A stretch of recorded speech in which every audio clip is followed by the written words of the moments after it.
Hey my friend, it's Catherine from CatherinePuller.com. In today's video I'm going to use some fun Distress inks with a background stamp, and I'm playing along with the challenge at StampNation this week, and it's all about May flowers.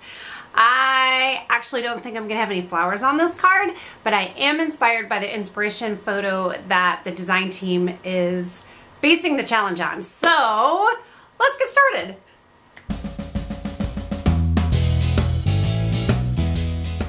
So I chose my background stamp based on the photo. This is the Circle Fusion stamp set by Impression Obsession, and I chose it because there were the polka dots on the rainbows.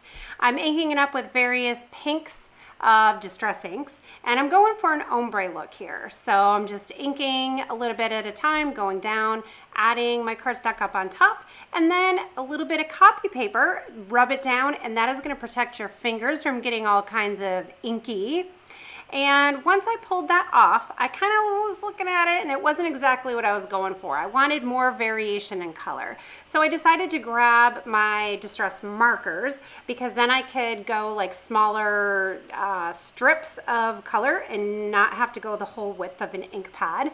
And then I was able to get a couple more colors on there. So I pulled out an orange and a yellow, and I kind of went for that beginning part of the rainbow there.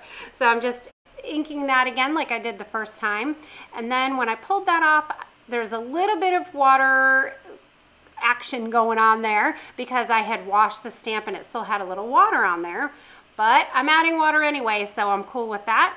I'm using my aqua painter. I think the aqua painter is clogged a little bit because you'll notice I have a water palette there, and I wanted to add more water than was coming out of that aqua painter. So I'm just adding water on there, and you can see it reacting with the ink and making a really fun watercolor effect on that background.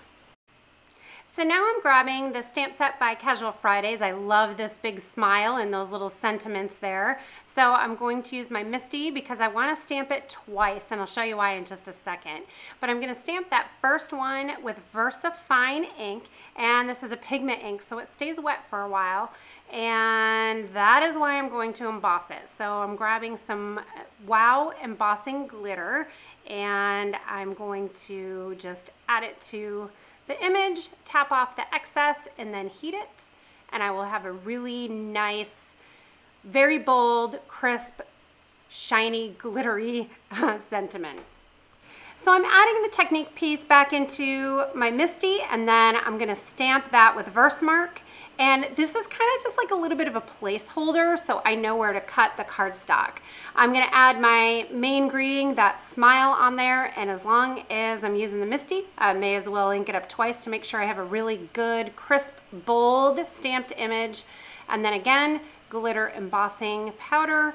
We'll heat it, and we have this gorgeous greeting that is shiny and glittery, and it really packs a wow. So the next thing I'm gonna do is put this up into my paper cutter, and I'm gonna cut right underneath that smile. I'm gonna add some adhesive, and then I have a black sheet of cardstock that was cut at 4 1/4. I'm just gonna add that smile Technique piece right on top, and then I am going to cut the black, and I'm going to leave a little sliver there so that you can see just a little accent. I'm gonna do the same exact thing with this remaining Technique piece. I'm going to cut off that one little sentiment there, and again, adhesive, adding that to the black, cutting it off so there's a little sliver mat there, and we'll add that to the card later. I used a penny black die to cut this black leaf out, and I'm spraying it with some shimmer spray by Imagine Crafts. It's going to give it a lovely shimmer. I've added 3M mounting tape to the back of my panels, and I'm just adding them straight to my card base. Then I'm going to take that leaf, add some liquid glue, put it on the front. And it really, I mean, you could have left it without the leaf, but look at that leaf. Look at that sparkle. I love that. Just trim off the edges there, and we got it going on. One last little embellishment. This is the Pico embellisher. This particular one is clear. It is a little bit sparkly, and did you notice there's a little needle in there so it won't get clogged? And then I just took it and squirted a little bit out on my copy paper and kind of tapped it down to the bottom.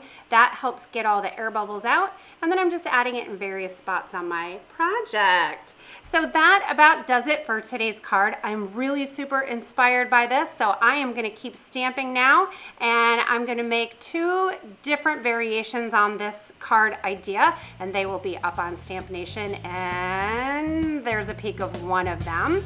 So I hope you'll give me a thumbs up if you like this video. I hope you'll try it with some background stamps that you have in your stash. Be sure to subscribe to my channel, and hopefully I'll see you over at StampNation. Have an awesome day. Thanks for being here.